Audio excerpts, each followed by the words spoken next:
জামুগুৰিহাটৰ অন্যতম শিক্ষানুষ্ঠান ত্যাগবীৰ হেমবৰুৱা মহাবিদ্যালয় সন্মিলন কক্ষত অনুষ্ঠিত হোৱা এক গাম্ভীৰ্যপূৰ্ণ অনুষ্ঠানত জামুগুৰিহাটৰ সন্তান তথা বৰ্তমান যোৰহাট নিবাসী কবি সাংবাদিক লেখক কবিৰ শইকীয়াৰ জামুগুৰিহাটৰ অধুনালুপ্ত বাগভেটা সংস্কৃতিৰ শিপা বিচাৰি শীৰ্ষক এখন গ্ৰন্থ উন্মোচন কৰা হয়। জামুগুৰিহাটৰ ঐতিহ্যমণ্ডিত বাৰে চহৰীয়া ভাওনা সমিতিৰ সভাপতি ভৱ গোস্বামীৰ সঞ্চালনাত অনুষ্ঠিত হোৱা এই গ্ৰন্থ উন্মোচনী সভাত জামুগুৰিহাটৰ বিশিষ্ট ব্যক্তি ত্যাগবীৰ হেমবৰুৱা মহাবিদ্যালয়ৰ অধ্যক্ষ ডক্টৰ অজিত হাজৰিকা, অৱসৰপ্ৰাপ্ত উপাধ্যক্ষ ইন্দ্ৰপ্ৰসাদ শইকীয়া, কমল ৰাজবংশীকে ধৰি কেইবাগৰাকী বিশিষ্ট ব্যক্তি, শিল্পী, সাহিত্যিক, অৱসৰপ্ৰাপ্ত অধ্যক্ষ, শিক্ষক, সাংবাদিক আৰু সৰ্পবন্ধু সৌৰভ বৰকটকী উপস্থিত থাকি অনুষ্ঠানটিৰ সৌষ্ঠৱ বৃদ্ধি কৰে। ইফালে উক্ত মহাবিদ্যালয়খনৰ ইংৰাজী বিষয়ৰ সহকাৰী অধ্যাপক সুমন্ত ৰাজবংশীয়ে আঁতৰা গাম্ভীৰ্যপূৰ্ণ অনুষ্ঠানটিত গ্ৰন্থখন উন্মোচন কৰে নদুৱাৰ সমষ্টিৰ বিধায়ক পদ্ম হাজৰিকাই। সভাত উন্মোচক হিচাপে উপস্থিত থকা বিধায়ক পদ্ম হাজৰিকাই লগতে উপস্থিত বিশিষ্ট বিলুপ্ত হোৱা ঐতিহাসিক বাগভেটা সন্দৰ্ভত বিশদভাৱে বৰ্ণনা দাঙি ধৰে।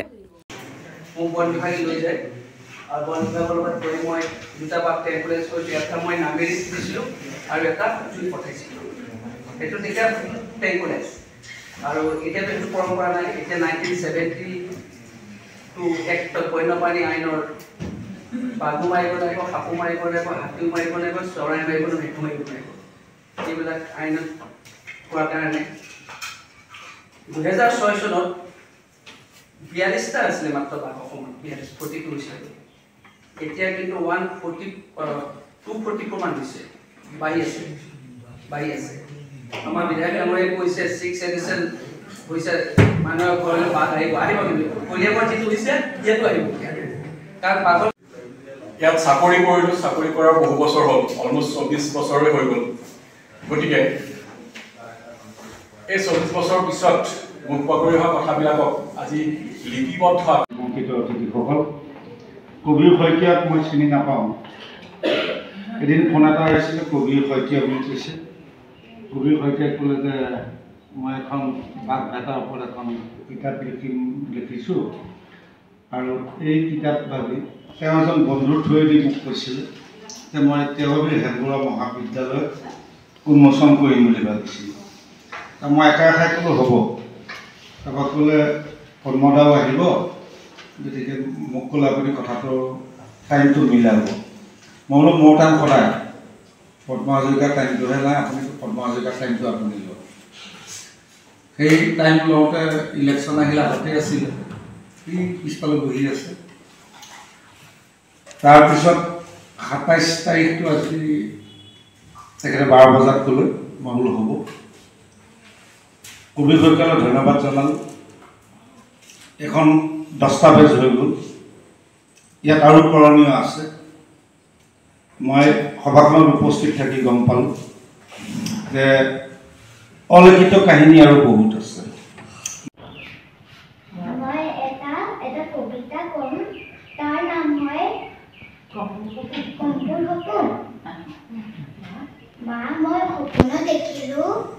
দুটা ফুটৰ পোৱালি, নাও চিলিকা, চকু টেলেকা, পিঠ টিলিকা টিলিকা, টিলাকি বেলিকা, দক্ষিণী ছোৱালী। এটা কলা, এটা বগা, নাঙত পিঙত ভূত, কথা পাতে টাকুত টাকুত ভূত। এটাই ক'লে ফুট ফুট ফুট, ইটোৱে আদুকাৰি ক'লে ধূত ধূত ধূত। মানে সাৰুৱা ভূমি জামুগুৰিহাটৰ যি ঐতিহ্য, এইটো মানে সমগ্ৰ বিশ্ব দৰবাৰতে এতিয়া জিলিকিছে। বিশেষকৈ জামুগুৰিহাটৰ চিনাকিটো আমি প্ৰথম গম পাওঁ যে বাৰেচহৰীয়া ভাওনা, এইটোতো সমগ্ৰ বিশ্বতে জনাজাত। কিন্তু ইয়াতকৈও এটা ডাঙৰ সংস্কৃতি আছিলে প্ৰথম অৱস্থাত। এইটো অকল অসমৰ আমাৰ জামুগুৰিহাট আৰু কলিয়াবৰ এই দুটা ঠাইত গঢ়ি উঠিছিলে। এইটো হৈছে জামুগুৰিহাটৰ বাগভেটা সংস্কৃতি। যেতিয়া মানে পুৰণি দিনত এইটো কেতিয়াৰ পৰা হৈছিলে কোনেও ক'ব নোৱাৰে, অনুমানিক 200 বছৰ আগৰ বুলি আমি গম পাওঁ, যিমানখিনি কথা পাতিছোঁ। গতিকে তেতিয়া কি হৈছিলে, কাজিৰঙাৰ কাষতে যেতিয়া আমাৰ দক্ষিণাঞ্চলৰ এই কাজিৰঙাৰ কাষতে আমাৰ এই অঞ্চল আছিলে, তেতিয়া ঘন বন জংঘল আছিলে। তেতিয়া কাজিৰঙাৰ পৰা ওলাই অহা বাঘবিলাকে ইয়াত আহি কণ্ট্ৰাক্ট চলাইছিলে। কৃষিজীৱী ৰাইজৰ গোটেই আপোনাৰ ধান শস্য গৰু ম'হ এইবিলাক পশুধন খাই পেলাই তেওঁলোকৰ তাণ্ডৱ চলাইছিলে। গতিকে ৰাইজে একত্ৰিত হৈ এই বাঘভেটা মহোৎসৱ তাৰমানে বাঘভেটা সংস্কৃতি যিটো এইটো গঢ় দিছিলে, ৰাইজে একত্ৰিত হৈ গ'লে যে বাঘ ভেটিম আৰু মাৰিম, আৰু তাৰ পৰাই তেনেকৈ মানে এটা উৎসৱ হৈ গৈছিলেগৈ। গতিকে মই কি হৈছে জামুগুৰিহাটৰ বাঘভেটাৰ ওপৰত বহুতখিনি লিখা মেলাও ওলাইছে বা কিতাপ আকাৰেও ওলাইছে, যদিও এটা কথা যে বাঘভেটাৰ সেই সংস্কৃতিৰ লগত জড়িত 2-এজন ব্যক্তি আছে যে সেইখিনি কিন্তু আজিলৈকে কিতাপত কিন্তু নাছিলে। গতিকে মই তেনেকুৱা ব্যক্তিসকলক লগ কৰিলোঁ, লগ কৰি সাক্ষাৎকাৰ ল'লোঁ, আৰু যিমানখিনি পাৰোঁ জামুগুৰিহাটৰ বাঘভেটা সংস্কৃতিৰ সাম্যক জ্ঞান বুলিয়েই নহয় বিস্তৃত জ্ঞান দিবলৈ মই চেষ্টা কৰিছোঁ এই কিতাপখনৰ জৰিয়তে। আৰু লগতে জামুগুৰিহাটৰ যি ঐতিহ্য, জামুগুৰিহাটৰ বিষয়ে মানুহক কিছু জনাবলৈও আমি অকণ চেষ্টা কৰিছোঁ।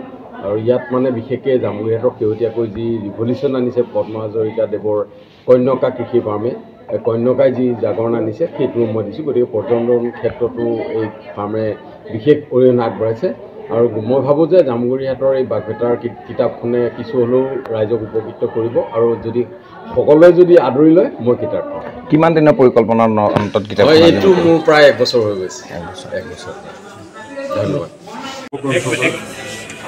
আমাৰ কবিৰ শইকীয়াৰ বাঘভেটা সংস্কৃতিৰ এই গ্ৰন্থখনৰ উন্মোচনী সভাত উন্মোচক হিচাপে থাকি মই আনন্দিত। সেইকাৰণে যে আমাৰ সমষ্টিৰ প্ৰাণ জামুগুৰি বাৰেচৰীয়া ভাওনা গৌৰৱৰে গৌৰৱান্বিত, বৰপুখুৰীৰ পাৰৰ বিহুমেলা আৰু বাঘভেটা এই সংস্কৃতিৰ কাৰণে জামুগুৰিত প্ৰায় মানুহেই জানে। গতিকে ইয়াক আচলতে গ্ৰন্থ আকাৰে লিখি উলিয়াটো হয়তো কোনেও তেনেকৈ অনুভৱ কৰা নাছিলে। কবিৰ শইকীয়াই যিয়ে পদক্ষেপ ল'লে আৰু যথেষ্টখিনি কষ্ট কৰিছে, তথ্য সংগ্ৰহ কৰিছে তেওঁলোক মই ধন্যবাদ জনাইছোঁ। অন্ততঃ ই হেৰাই নাযায়, লিপিবদ্ধ হৈ থাকে আৰু নতুন প্ৰজন্মইও এইখিনি জানিব পাৰিব। আৰু আমাৰ অঞ্চলটোৰ এই গৌৰৱ এই গ্ৰন্থখনৰ জৰিয়তে আমি সকলোৱে জানিব পাৰিম বা ই এটা লিপিবদ্ধ হৈ থাকি গ'ল।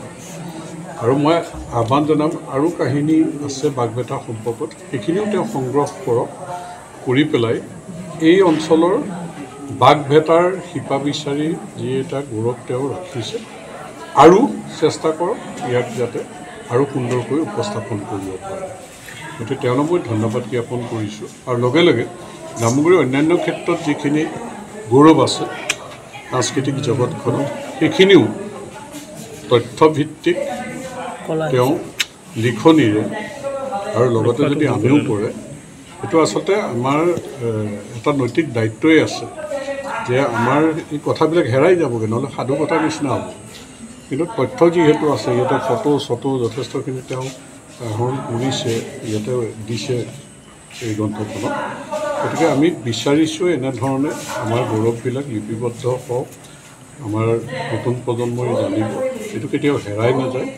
গতিকে মই তেওঁলোক বিশেষভাৱে ধন্যবাদ জ্ঞাপন কৰিছোঁ, জামুগুৰিৰ সন্তান হিচাপে জামুগুৰিৰ গৌৰৱখিনি ৰক্ষা কৰা আৰু ইয়াৰ গৰিমা বৃদ্ধি কৰাৰ চেষ্টা কৰাৰ কাৰণে। এইখিনিতে এটা কথা আছে, অসম চৰকাৰৰ সাংস্কৃতিক মন্ত্ৰালয়ে কিবা এনেধৰণৰ ব্যৱস্থা ল'ব নেকি যে এই বিষয় লৈ পেলাই কিবা তথ্যচিত্ৰ বা চৰকাৰীভাৱে কিবা আবেদন জনাব নেকি? পদক্ষেপ লৈ আহিছে।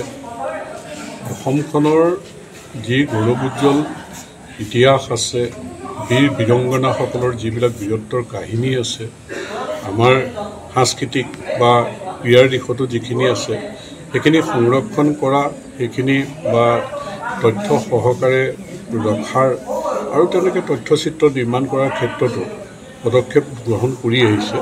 গতিকে আমিও এই কথাখিনি সাংস্কৃতিক মন্ত্ৰালয়ত আমি জনাম, গতিকে তেওঁলোকে নিশ্চয় চিন্তা কৰিব।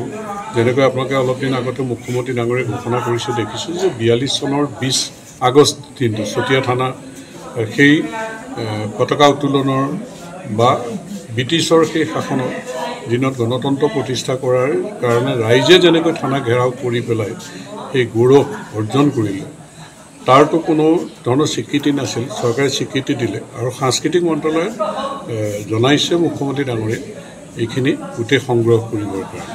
এই বিষয়ে আপুনি এই বিষয়ে মই অৱগত কৰিম দৃষ্টিগোচৰ জামুগুৰিহাটৰ পৰা প্ৰাণ Shankar Bhuyan report news desk news wide Assam